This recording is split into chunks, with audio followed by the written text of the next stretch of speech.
כל הקהל הקדוש, שבוע טוב, נמשיך להתחזק בשיעורי אמונה וביטחון מרבנו בכייה. אומר הרב, הגזירה אמת ואין ביד האדם לשנות מאומה. ליודענו עוד כי הגזירה אמת והחריצות שקר. הכל נגזר מן שמיה. מרן די בשמיה יאהב טוב לכל מאן דבי. והקדוש ברוך הוא עושה רק טוב לאדם. וכל מה שהתייגע האדם לצרכיו הגשמיים, לאפס וטוב נחשבו. שהרי מזונותיו של אדם כתובים מראש השנה ועד ראש השנה. לא יועילו שום דבר. גם אם הוא יעבוד שעות נוספות, גם הוא יעשה עסקים, יותר ממה שהוא רגיל לעשות. לא יועילו שום דבר. כפי מה שנקצב לו, כן יהיה. ואין ביד האדם לפחות ולהוסיף. הוא לא יכול לא לפחות ולא להוסיף. מה שנקצב לו זה מה שהוא יקבל. כי אם ישים ביטחונו בקדוש ברוך הוא, מקלקל ומפרנס מקרני רעמים ועד ביצי קינים, שהוא ימלא משאלות ליבו לטוב ולמוטב. כי בגזירתו אמת ואמיתית דרכו עומדת לצידנו לשום מעוזנו, בא אלוקינו לקלקלנו ולפרנסנו. הקדוש ברוך הוא לא השאיר את הדברים הגשמיים ביד האדם. כי האדם לא יודע מה טוב לו. הקדוש ברוך הוא שהוא אבינו שבשמיים ואוהב אותנו ורוצה שנגיע לעולם האמת, נגיע בלי עבירות, אז הוא לקח הכל לידיו כדי לכוון אותנו, להראות לנו את הדרך הנכונה, את הדרך האמיתית, כי הוא יודע מה טוב לנו, אנחנו לא יודעים מה טוב לנו. אומר הרב, השפע מהקדוש ברוך הוא בא בלי גבולים. יש שתי בחינות באנשים העובדים במלאכה אחת. אחד יודע שהמלאכה אינה אלא כדי שיכין לו השם יתברך שדרך שם תעבור פרנסתו, אבל יודע שאין זו הסיבה שמביא פרנסתו. ממילא אינו מצמצם מהוצאותיו, כיוון שאין לו מידת הצמצום המורה על הדינים, אז יורד לו השפע מלמעלה מבעל הרצון עצמו, בלי אמצעות צמצומים ולבושים בשפע של ברכה, שאין דרך ירידת העולמות. זהו והרוקותי לכם ברכה עד בלי די, עד שנגיד די. אבל יש אחד שמאמין שדייקה על ידי מלאכה זו באה לו פרנסתו, וחושב שעסק זה היא הסיבה שיש לו פרנסה, ולכן מצמצם מממונו, מתיירא ליתן לאחרים, ואין לא יהיה לו די צורכו. כיוון שמצמצם את ממונו ואינו נותן לאחרים, ממילא בא עליו בבחינת צמצום ודינים חס וחלילה. וכל כסף שהקדוש ברוך הוא נותן לאדם, הוא מקציב לו גם כסף שייתן לאחיו העניים. כל אחד שהמצב שלו קשה, המצב של החבר שלו יותר קשה. וכל אחד צריך לבדוק ולדאוג בבניין שהוא נמצא, בשכנות, בשכנים שלו שנמצאים, אם יש שם יתומים או יש שם אלמנות, ולדאוג להם לפרנסה שלהם. אדם לא יכול לדאוג רק לעצמו. מה שאין כן הראשון שבוטח רק בקדוש ברוך הוא בלי צמצום, הוא מקבל מיד הקדוש ברוך הוא בעצמו שהשפע בא תמיד. אומר הרב השם יתברך משפיע השפע כפי מידת הביטחון שיש לו. פעם נסע הבעל שם טוב הקדוש עם המגיד רבי מנדל מבאר, ויצמא רבי מנדל למים. רבי מנדל צמא למים, היה צמא, רצה לשתות, ואמר לו הבעל שם טוב, יהיה לך ביטחון אמיתי בהשם יתברך ויזמין לך מים. וכן עשה. ונזדמן לו אחר כך הראל אחד ושאל להם אם פגעו בסוסים שנעבדו ממנו ג' ימים, שהוא מבקש אותם, ושאלו לו אם יש לו מים, ונתן שתיית מים לרבי מנדל. אחר כך שאל רבי מנדל רבו על בעל שם טוב, כיוון שהראל לא נסע רק למעני לרבות צימוני, למה היה נוסע ג' ימים? למה היה צריך לחפש ג' ימים שהיו עובדים לסוסים היום באותו יום והיה מביא לו מים? למה היה צריך בשביל זה 3 ימים? והשיב לו הבעל שם טוב שהשם יתברך הזמין לך אותו מקודם, שאם יהיה לך ביטחון אמיתי בהשם יתברך אז ימלא מחסורך, אחרי שגדול כוח הביטחון שהשם יתברך מזמין למלא משאלות אדם קודם שיהיה באופן אם יהיה לו ביטחון. וכמו שסיפרתי לכם 2 סיפורים על הרב יגן בשיעורים האחרונים, אני אספר לכם עוד פעם סיפור שקרה לי אישית עם הרב ניסים יגן, זכר צדיק קדוש ולברכה. פעם אחת הלכתי למשרד שלו, לרב יגן, ואמרתי לו שיבדוק לי את התפילין. והנחתי את התפילין על השולחן שלו. הוא שם את היד על התפילין ואמר לי, התפילין פסולות. אמרתי לו, איך הרב? איך אתה אומר שהתפילין פסולות? אפילו לא פתחת, לא ראית אותן. אמר לי, אני אומר לך שהן פסולות. האותיות במקומות האלה והאלה והאלה, האותיות שבורות. אתה רוצה לראות? אני אראה לך. אמרתי לו, כן, אני רוצה לראות.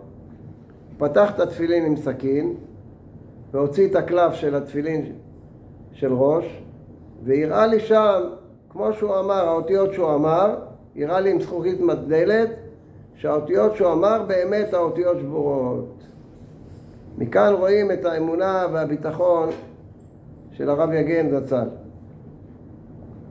אומר הרב, ביטחון בלי חששות ובלי ספקות. אדם צריך לדעת שהוא צריך להאמין בקדוש ברוך הוא. לא פעם כן ופעם לא. מקרה הזה זה בטוח שזה הקדוש ברוך הוא. מקרה הזה זה לא הקדוש ברוך הוא. אין ספקות. 100%. אמונה זה 100%. יש מי שדופק את היתד באדמה קשה, אז יעמוד היתד איתן ולא יזוז ממקומו. אבל אם דפוק את היתד באדמה מפוררת וחפורה, או יתנדד היתד ולא יעמוד איתן,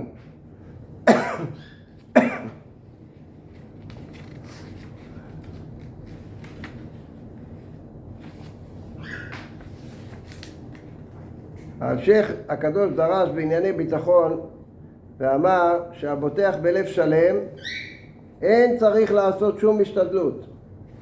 כי כתוב, כותב הרמח"ל הקדוש וכותב רבנו בכייה וכותב הפלא יועץ, שהשתדלות מוכרחת אבל לא מועילה בכלום.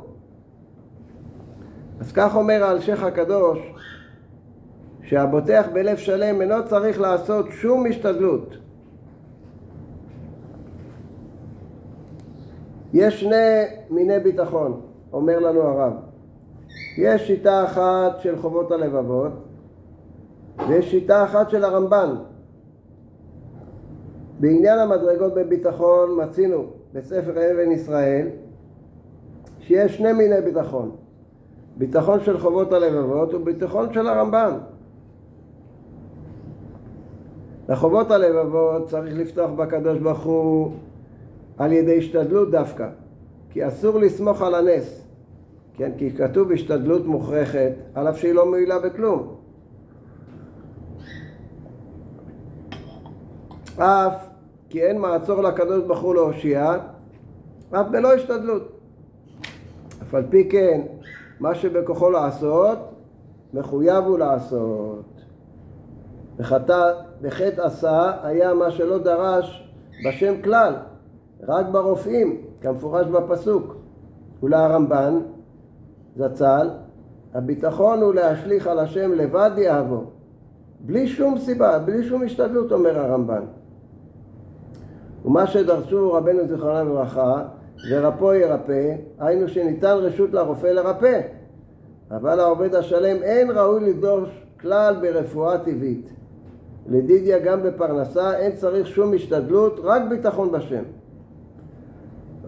אמנם גם לחובות הלבבות אסור להרבות בהשתדלות. גם שחובות הלבבות אומר שצריך השתדלות, הוא מתכוון לעשות השתדלות מועטה, לא השתדלות גדולה. רק לעשות סיבה שיהיה אפשר גם כן על פי הטבע להרוויח ולפתוח בשם יתברך. אבל ריבוי ההשתדלות הוא חיסרון ביטחון כידוע. וכפי הנראה, שיטת רחובות הלבבות היא בשביל בעלי בתים היראים, והשיטה של הרמב"ם בשביל חובשי בית המדרש, אשר אחת שאלו, שבתם בבית השם כל ימי חייהם, שאינם צריכים שום סיבה אלא לפתוח בשם בלי שום השתדלות. אמנם מצינו שגם רחובות הלבבות כתב בשביל יחידי סגולה שיטה מיוחדת של ביטחון בלי שום השתדלות.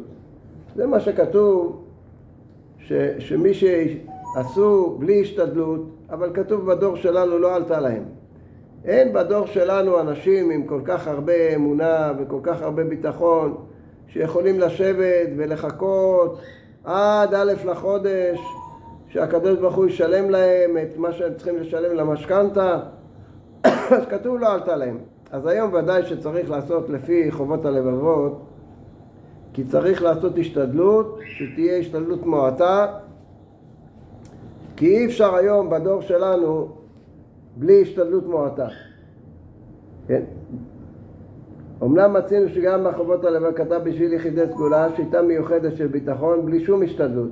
ואומרו שם, הרי מבואר בלשונו, כי האדם המעולה אשר נדבה רוחו וימסר לגמרי לעבודת השם, מפנה ליבו לגמרי מכל טרדות העולם, אינו זקוק לשום סיבה, כי השם חלקו ונחלתו ויזמין לו דבר המספיק בעולם הזה, כמו שזיקה לכהנים. שהכהנים והלוויים, הקדוש ברוך הוא זיקה לפרנסה שלהם, לא היו צריכים לעשות כלום, כמו שהיו בני ישראל במדבר, שהיה להם את המן. ביטחון והשתדלות. עיקר גדר הביטחון הוא לדעת כי הכל מאת השם יתברך. ואם כי אנו עושים מעשים ומחויבים אנו לעשות מעשים, אחרי קללת בזיעת אפיך תאכל לחם, מכל מקום צריכים לדעת שהמעשים אינם הסיבה, אלא הכל בא ממש מהשם יתברך שמו ויתעלה שמו. אילו ידע האדם שהכל ביד השם, לא ידאג יותר. אם אדם יש לו דאגות, יש לו דאגות פרנסה, יש לו דאגות של חולי, יש לו דאגות מדברים שקורים לו בבית, אז ודאי שאין לבן אדם הזה ביטחון. לראות האדם את עולמו בהשקפה זו, שהכל מאיתו יתברך, לא ימצא מקום לדאגה כלל, כי הרי ידע הוא שהשם יתברך כבר קבע לו מנת חלקו לצורכי עבודתו, וממילא אין לו על מה לדאוג. על כן הוא ידע האדם שהכל ביד השם, ואין בידו לשנותו כלל, וכל מעשיו אינם סיבות אמיתיות, ומה שנראים כמוכרחים להשגת צרכיו, אין זה אלא שרצון השם הוא שיעמוד בניסיון זה.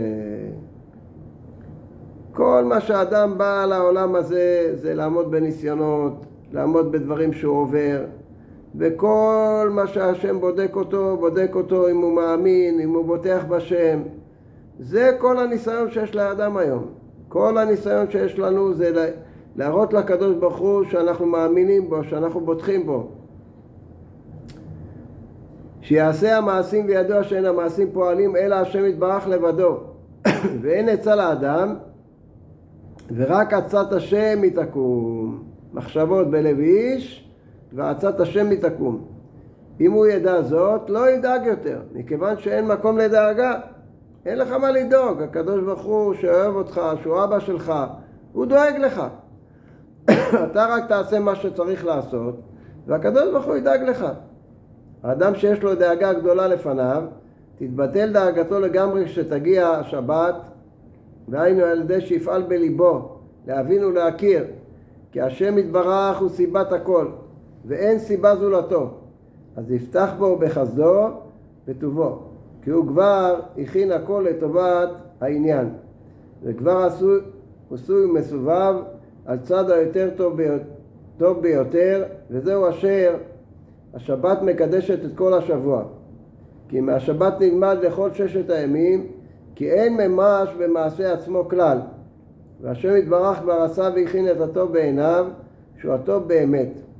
וממילא לא יפתח בכוח עצמו ולא ידאג אלא ישים בהשם משתחו. אז העצה היחידה, אומר הרב, היא לפתוח בהשם.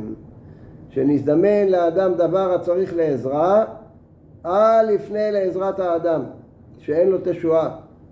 רק יפנה לתשועת השם עולמים, ואין לך עצה אחרת, רק לפתוח בשם לבדו. והוא ודאי יעזרך. כמו שאומר הפה ליועץ. הפה ליועץ אדם צריך שיהיה לו רק חבר אחד. מי זה אחד? אחד זה אחד יחיד ומיוחד, זה הקדוש ברוך הוא. אם אדם החבר שלו היחידי זה הקדוש ברוך הוא, אז ודאי שיש לו על מי לפתוח, יש לו על מי להישען.